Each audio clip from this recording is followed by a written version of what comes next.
so'nggi yillarda tibbiyot sohasiga 230 trillion so'm, bu degani 20 milliard dollar berdik. Bu yil 45 trillion so'm. Agar 2016-yil bilan taqqoslasak, 7 karra ko'p pul beryapmiz. Tibbiyot tizimiga byudjetdan yiliga 3 karra ko'p mablag' ajratganimiz hisobiga joylarda 187 ta yangi poliklinika va shifoxona ishga tushdi. 1244 tasi rekonstruksiya qilinib, jihozlandi.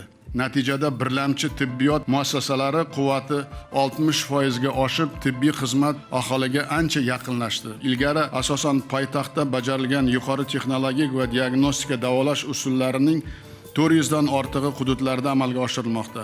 Misol uchun stentlash, endoprotez, yurak parogini yopadigan uskuna qo'yish kabi yuzlab murakkab amaliyotlar viloyat markazlariga kam invaziv operatsiyalar tuman darajasiga tushirildi. Birinchi marta 45 ta tumanda buyrak ko'chirib o'tkazish amaliyoti yo'lga qo'yilgani inson salomatligi yo'lidagi ishlarimizni yaqqol amaliy tasdiqidir. Tibbiyotdagi o'zgarishlarni qishloq va olis hududlarda yashayotgan millionlab odamlarimiz his etib boshladi. Xalqaro tashkilotlar, tahlil va reyting markazlari bizni e'tirof etyapti. Yurtimizda o'rtacha umr davomligi erkaklar o'rtasida 71 dan 73 yoshga, xotin-qizlar orasida esa 76 dan 77,5 yoshga uzaygani sizlar bilan erishgan eng katta maqsad muddaomiz mana shu. Albatta, mashaqqatli mehnat mahsuli bo'lgan bunday ezgu ishlarda 600 mingdan ziyod jonkuyar tibbiyot xodimlarining munosib hissasini e'tirof etib, har qancha rahmat aytsak arziydi.